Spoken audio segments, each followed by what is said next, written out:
Hello friends, good morning. Welcome to Ask Spoken English Academy. मी आरती बाकी एक नवीन video घेऊन तुमच्या समोर आले. आता आपण मॉडेल ऑफ द वर्बच्या सिरीजमध्ये आलेलो आहे आणि त्यातला first model of the verb आपण बघणार आहे. आज आपण कॅन. कॅन म्हणजे करू शकतो. ऑलरेडी मागच्या व्हिडिओमध्ये आपण बघितलेलं आहे की जेव्हा आपण मॉडेल ऑफ द वर्ब शिकणार आहे तर त्याच्यासोबत आपल्याला क्रियापदाचे कोणते रूप घ्यायचे आहेत वगैरे. त्याच्यानंतर एक वचन अनेक वचन ह्याच्यामध्ये काहीही नाहीये, तो जसं तसाच आपल्याला रूप घ्यायचा आहे. प्लस आपण ह्याच्यामध्ये सिंग्युलर आहे का प्लुरल आहे हे सुद्धा आपण इथं बघणार नाही. The first one is we are going to learn that is can. Can म्हणजे करू शकणे आणि जेव्हा आपण याचा वाक्यामध्ये उपयोग करणार त्याचा अर्थ होणार आहे करू शकतो या अर्थाने. जर स्ट्रक्चर बघितलं तर सेंटेन्स सुरू होणार आहे सब्जेक्टनी as usual, then the modal of the verb can येतो. त्याच्यानंतर आपल्याला यूज करायचं आहे वर्ब. वर्ब म्हणजे बेस जो आहे क्रियापदाचा, म्हणजे टू गो मला टू न यूज करता गो जो आहे आपल्याला ते यूज करायचं आहे. क्रियापदाचं पहिलं रूप म्हणलं तरी चालेल किंवा base form of the verb म्हणू शकतो. Then of course the object and complement.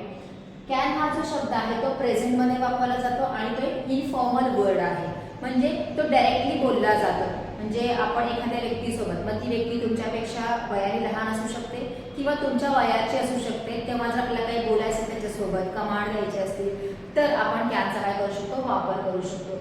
एकच जरी आपल्याला मॉडेल ऑफ द वर्ब दिसत असला तरी त्याचे वेगवेगळे काय आहेत युजेस आहेत. वेगवेगळ्या ठिकाणी वेगवेगळ्या प्रकारचा वापर कसा होतो ते आपण आता बघणार आहोत. The first use of can is to tell the ability or the capability. तुमची जी काही फिजिकल किंवा मेंटल कॅपॅबिलिटी आहे ते व्यक्त करण्यासाठी, म्हणजे आपल्या क्षमता आणि योग्यता सांगण्यासाठी आपण कॅनचा वापर करू शकतो. For example, Sumit can swim. Sumit पोहू शकतो. Tara can lift 100 kg. Tara 100 kilo वजन उचलू शकते. हे त्यांच्यामध्ये काय आहे, ॲबिलिटी आहे. Sheetal can't speak. शीतल बोलू शकत नाही, इनॅबिलिटी आहे तिची. आणि ते कांट सॉल्व मॅथ प्रॉब्लेम. ते मॅथचे प्रॉब्लेम सोडवू शकत नाही. मीन्स तुमचे जे काही क्षमता आहेत किंवा तुम्ही अक्षम आहात ते सांगण्यासाठी आपण कॅनचा वापर करतो. So this is the first use to tell your ability and the capability related to your physical and mental condition. The next one is possibility or the probability. शक्यता व्यक्त करण्यासाठी कॅनचा वापर केला जातो. इन जनरल इथे काय असतात, खरे असतात. जनरल ट्रूथ जे आहे ते सांगण्यासाठी आपण याचा वापर करतो. For example, it can rain today. आज पाऊस पडू शकतो. Smoking can harm your brain. तुमच्या ब्रेनला धूम्रपान इजा पोहोचवू शकते. It can't be true. हे खरं असू शकत नाही. आणि अनु कांट गो टू स्कूल नाव. आता अनु शाळेला जाऊ शकत नाही. म्हणजे प्रत्येक वेळेस तुम्ही जर बघत असाल तर मी इकडे कांटचे वाक्य केलेले आहे. If you want to make affirmative sentence आपण कॅनच्या नंतर वर्ब वापरलेला आहे. जर आपल्याला निगेटिव्ह सेंटेन्स करायचं असेल तर आपण कॅनॉट किंवा कांट हा शब्द यूज करू शकतो. हा त्याचा शॉर्ट फॉर्म आहे, करू शकत नाही या अर्थाने. अफर्मेटिव्ह, निगेटिव्ह, क्वेश्चन, डब्ल्यूएच अशा वेरियस टाइप्समध्ये आपण सेंटेन्सेस असे करू शकतो. The next use of can is seeking permission. Seeking permission म्हणजे परवानगी जर आपल्याला मागायची झाली तर आपण कॅनचा वापर करू शकतो. परवानगी आपण स्वतःसाठी किंवा स्वतःसोबत असणाऱ्या व्यक्तींसाठी मागत असतो, म्हणून प्रश्नांमध्ये कॅन नंतर आय किंवा वी येणार आहे.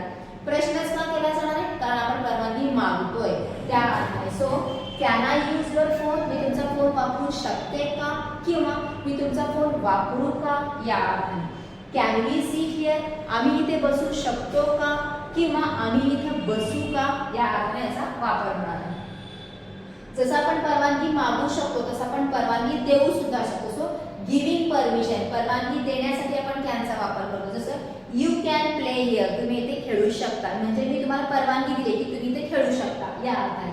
You can borrow my book for an hour. एका तासासाठी तू माझं पुस्तक घेऊ शकतो, म्हणजे मी तुला परवानगी दिलेली आहे माझं जे पुस्तक आहे ते 1 तास वापरण्यासाठी किंवा घेण्यासाठी. जसं आपण परमिशन मागतो, परमिशन देतो, तसं परमिशन तुम्ही नाकारू पण शकता, रिफ्यूज करू शकता परमिशन. जसं यू कांट पार्क हिअर. तुम्ही इथं गाडी लावू शकत नाही. You can't smoke in this room. तुम्ही या रूम मध्ये धूम्रपान करू शकत नाही. तुम्ही त्यांना परमिशन दिलेली नाही ती गोष्ट करण्यासाठी. The next one is for request. विनंती करण्यासाठी आपण कॅनचा वापर करू शकतो.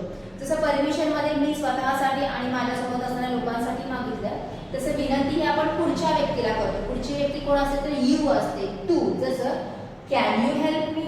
तू माझी मदत करशील का किंवा तुम्ही माझी मदत करू शकता का या अर्थाने. Can you assist me in this project या प्रोजेक्टमध्ये तुम्ही माझं असिस्ट म्हणजे तुम्ही मला मदत कराल का, या अर्थानेचा वापर केला. इथं आपण यू काय केलेलं आहे, वापरलेला आहे, कारण विनंती आपण पुढच्या व्यक्तीला केलेला आहे. ऑफर म्हणजे देऊ करणे, प्रस्ताव देणे, तुम्ही करू शकता या अर्थाने सांगण्यासाठी. जसं can I help you with luggage, मी तुम्हाला सामानासाठी मदत करू का, करू शकतो का, म्हणजे इनडायरेक्टली तुम्ही करू का यांना विचारता, म्हणजे तुम्ही स्वतःहूनच त्यांना हेल्प देत आहात. Can I give you something to you eat, तुझ्यासाठी खायला काय आणू का, या अर्थाने. I can do that for you if you like, तुला जर आवडत असेल तर मी तुझ्यासाठी करू शकतो. वी कॅन अकंपनी यू, आम्ही तुला कंपनी देऊ शकतो, म्हणजे तुम्ही त्यांना पुढच्या व्यक्तीला ऑफर देऊ शकता की I have that ability to do for you, माझ्याकडे काहीतरी असं आहे ज्याचा उपयोग तुम्हाला होऊ शकतो, तर मी ते करू का, ह्याच्यासाठी तुम्ही त्यांना ऑफर देऊ शकता. The next one is suggestion, सल्ला देण्यासाठी आपण कॅनचा वापर करू शकतो. जसं you can go for a walk till I finish household chores, म्हणजे घरची कामं संपोचतोपर्यंत तू एक वॉक घेऊन येऊ शकतो किंवा तू वॉकिंगला जाऊ शकतो. You can where golden watch, it really suits your outfit, तुझ्या ड्रेस सोबत गोल्डन वॉच छान दिसतो, तू ते नेस, या अर्थाने तुम्ही त्यांना काय करताय, सल्ला देताय की तू नेसू शकतोस कारण ते तुला छान दिसते तुझ्यासोबत, या अर्थाने. आता हा जो शेवटचा आहे, इन्स्टेड ऑफ कंटिन्युअस टेन्स, काही जे वर्ब्स आहेत ते कंटिन्युअस टेन्स मध्ये वापरले जात नाही. कोणते आहेत तर त्यांना स्टेटिव्ह वर्ब्स ऑफ परसेप्शन म्हणतात, म्हणजे स्थितीवाचक, म्हणजे ज्याच्यातून सेन्स होतात. जसं की टच हा सेन्स आहे, फील हा सेन्स आहे, स्मेल हा सेन्स आहे, सी हा सेन्स आहे. तर हे जे सेन्सेस आहेत ना ते सेंटेन्सेस करत असताना आपण त्यांचा कंटिन्युअस टेन्स मध्ये वापर करू शकत नाही. ते ऑलमोस्ट सिंपल मध्ये वापरले जातात, म्हणजे simple present tense, simple past मध्ये वगैरे.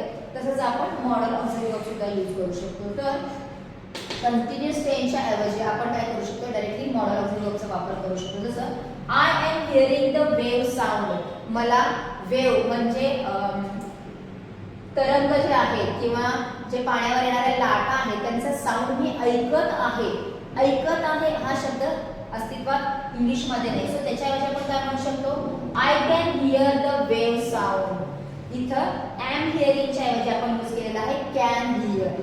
ॲबिलिटी तीच आहे, वाक्यामधला अर्थ तोच आहे, पण हे जे क्रियापद आहे त्याच्यासोबत कंटिन्युअस टेन्स येत नाही, त्यामुळे आपण त्याच्यामध्ये काय केले आहे, रिप्लेस केलेले आहे by the modal auxiliary verb. He is seeing the mountain, तो पर्वत बघत आहे, म्हणजेच काय, he can see the mountain. Is seeing, is smelling किंवा वॉज अंडरस्टँडिंग, इज टचिंग अशा ऐवजी आपण काय करतोय, instead of am is are ING किंवा कोणताही continuous tense was were ING will be shall be आयएनजीच्या ऐवजी आपण काय करणार आहे, त्याच्या ऐवजी एकतर सिंपल टेन्स मध्ये त्यांचा वापर करणार आहे किंवा मॉडल ऑक्झिलरी वर्ब सोबत यूज करणार आहे. जसं I can hear the wave sound, he can see the mountain, I can understand your problem, I can understand. परत त्यानंतर अंडरस्टँड वापरले, अंडरस्टँडिंग हा शब्द नाहीये, त्याच्यानंतर ना काहीच ठिकाणी होतं स्मेलिंग वगैरे शब्द यूज करू शकतो काही ठिकाणी, पण ऑलमोस्ट हे जे सेंटेन्स, हे जे वर्ब्स आहेत हे कंटिन्युअस टेन्स मध्ये होत नाही. सो कॅन आपल्याला दिसताना छोटा शब्द वाटतोय, पण हे जेव्हा वेगवेगळ्या वाक्यामध्ये वापरलं जातं तर तो वेगवेगळ्या अर्थाने बाहेर येणार आहे. म्हणजे एकाच मॉडल ऑक्झिलरी वर्बचे आपण वेगवेगळ्या प्रकारे कसे वापर करू शकतो ते बघितले आहे. हा झाला फक्त एकच मॉडल ऑक्झिलरी. असे आपल्याला 29 मॉडल ऑक्झिलरी वर्ब्स बघायचे आणि मी तुम्हाला ऑलरेडी सांगितलेलं आहे सगळ्या गोष्टी आपण टेन्सेस मध्ये सांगू शकत नाही. आपले जे काही मूड्स असतील आता आपण सगळे बघितलेले आहेत, ability, possibility, probability, offer, suggestion वगैरे.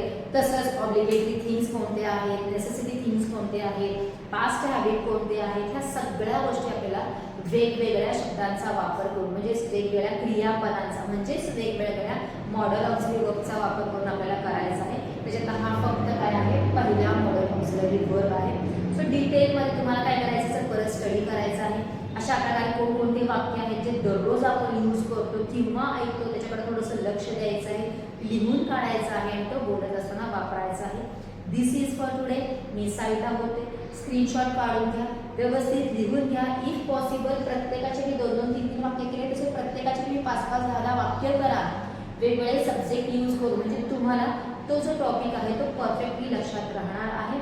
So this is for today. Thank you. आहे